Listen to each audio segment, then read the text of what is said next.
Le Seigneur soit avec vous. Et avec votre esprit. Évangile de notre Seigneur Jésus-Christ selon saint Marc.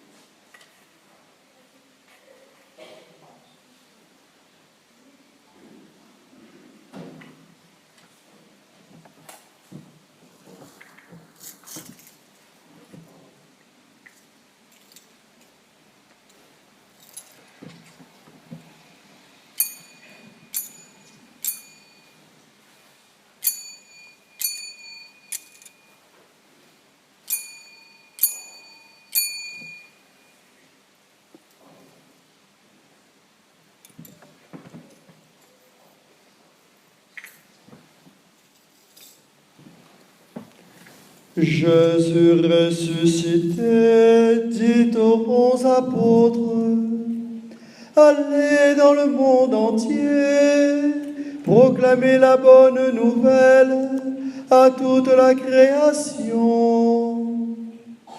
Celui qui croira et sera baptisé sera sauvé. Celui qui refusera de croire sera condamné. Voici les signes qui accompagneront ceux qui deviendront croyants. En mon nom, ils chasseront les esprits mauvais. Ils parleront une langue nouvelle. Ils prendront des serpents dans leurs mains, et s'ils boivent un poison mortel, il ne leur fera pas de mal. Ils imposeront les mains aux malades, et les malades s'en trouveront bien. Le Seigneur Jésus, après leur avoir parlé, fut enlevé au ciel et s'assit à la droite de Dieu. Quant à eux, ils s'en allèrent proclamer partout la bonne nouvelle. Le Seigneur travaillait avec eux et confirmait la parole par les signes qui l'accompagnaient. Acclamons la parole de Dieu.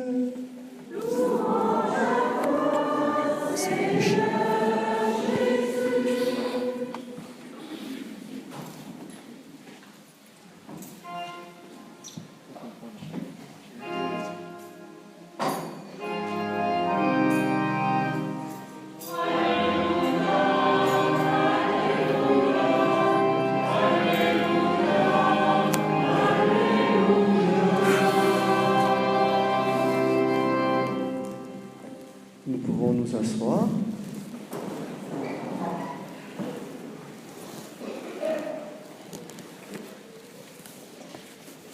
Chers frères et sœurs bien-aimés, chers enfants du catéchisme aujourd'hui, chères familles, chers paroissiens habitués, chers paroissiens vacanciers qui venaient profiter un petit peu de notre bon air des Hauts, dans notre beau village enchanté. La fête de l'Ascension réalise une grâce exceptionnelle pour l'Église et pour le monde. Nous découvrons ici une réalité spirituelle qui nous rejoint et nous dépasse. Avec la fête de l'Ascension est consacré le mystère de Pâques. Notre Seigneur Jésus-Christ est venu dans le monde, et sa venue dans le monde a révélé d'une manière éminente et suprême, sublime même, l'amour plein de miséricorde et plein de grâce du bon Dieu pour tous les hommes. Un amour qui va rejoindre chacun, chacune, dans son âme, dans le profond de son être. Un amour qui va transformer les cœurs et leur permettre de retrouver la grâce de la vie de Dieu dans le souffle de l'Esprit Saint. Voilà le mystère de Noël. Voilà le mystère de l'incarnation où Dieu se révèle, lumière qui vient éclairer les ténèbres de la terre. Noël, où notre Seigneur Jésus-Christ va prendre nos chemins pour les transformer, les transfigurer, pour nous conduire sur ces chemins à lui, chemin d'amour, de grâce et de vérité, chemin de sainteté. Et c'est tout son apostolat, c'est tout son cheminement dans la vie publique, où le mystère de la révélation va apporter au monde non seulement la lumière, mais vraiment la grâce de la foi. Qu'est-ce que la foi? C'est la vie éternelle. Et c'est cela que Jésus nous donne, c'est cela que Jésus nous annonce dans le mystère de sa rédemption, lorsqu'il va, le jeudi saint, rassembler ses apôtres avec le lavement des pieds. Il va permettre à chacun de trouver le paroxysme du service dans la charité, dans le don de sa vie qui se réalise dans le mystère de la très sainte Eucharistie. Jésus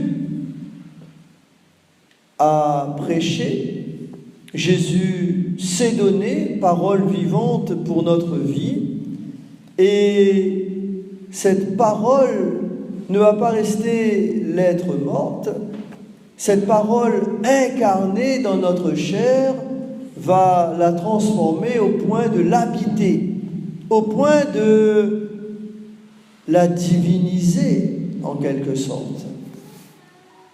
En effet, en recevant le corps de notre Seigneur Jésus-Christ ressuscité, nous faisons mémoire de sa mort sur la croix. Nous faisons mémoire de sa passion. Nous faisons mémoire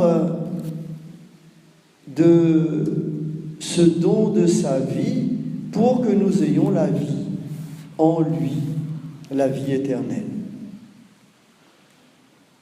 Jésus ressuscité va laisser les apôtres dans le doute, car au matin de Pâques, tout le monde, les disciples, sont bouleversés. Ils ne comprennent pas parce qu'ils n'ont pas encore fait le pas de découvrir le visage du Seigneur. Pour proclamer la bonne nouvelle, il faut d'abord en vivre. Pour en vivre, il faut en faire l'expérience. Pour en faire l'expérience, il faut s'approcher de notre Seigneur dans le mystère de sa naissance, dans le mystère de sa passion, dans le mystère de sa résurrection. Celui qui croira et sera baptisé sera sauvé. Croire, ce n'est pas seulement des notions intellectuelles, des notions exégétiques, même théologiques. Croire, c'est adhérer de tout son cœur, adhérer par sa vie donnée à l'image du Seigneur, c'est choisir de rejeter ce qui n'est pas de Jésus pour le reconnaître comme notre Sauveur unique, notre vrai Dieu. Être baptisé, ce n'est pas avoir reçu une cérémonie un jour dans la vie, étant bébé ou adolescent ou adulte. Être baptisé, c'est chaque jour dire, proclamer notre foi dans le mystère de la vie éternelle. La foi, le baptême, la vie éternelle, nous permettent d'accueillir la parcelle de ciel dans nos cœurs, dans nos vies, afin de nous laisser transformer chaque jour davantage et déjà aujourd'hui. Celui qui refusera de croire sera condamné. Le bon Dieu ne condamne personne. Ce sont nos paroles, nos actes, nos pensées, ce sont nos péchés, ce sont nos faiblesses, ce sont nos infidélités qui nous écrasent et qui nous empêchent de grandir devant le bon Dieu. Tout à l'heure, avec le cérémoniaire, nous regardions l'autel et nous avons vu un phasme qui arpentait les nappes et les broderies jusqu'à atteindre le cierge d'autel. Et en l'atteignant, se brûlant à la flamme, s'est envolé pour aller plus loin, peut-être vers le tabernacle. Un signe pour nous, aujourd'hui, pourquoi pas? Un signe tout simple, comme celui que nous allons vivre dans la cérémonie, dans quelques instants, de l'extinction du cierge pascal.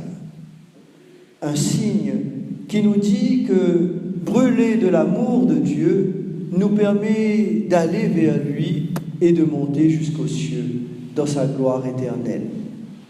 Pour la vie.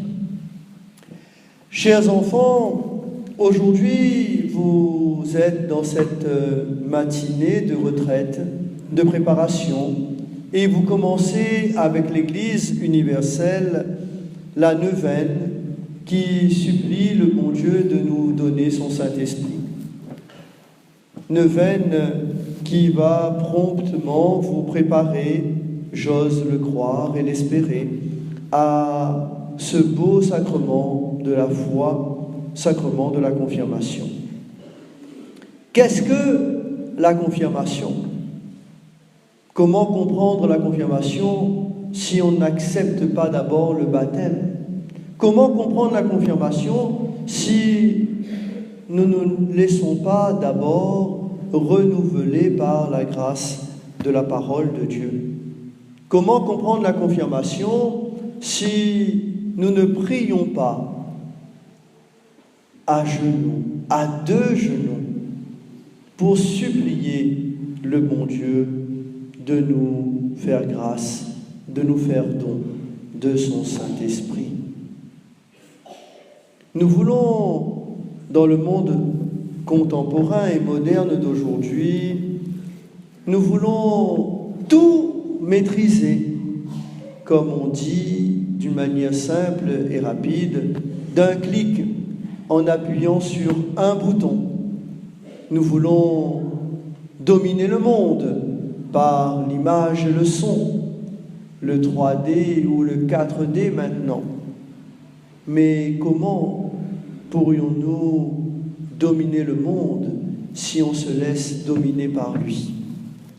Il ne s'agit pas de chercher la technologie, le progrès ou toutes sortes d'étapes qui dépassent même nos cœurs et nos vies.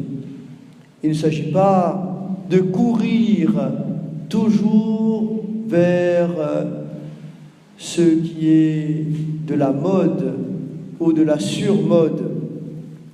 Il ne s'agit pas de chercher à dominer, mais bien de chercher à servir.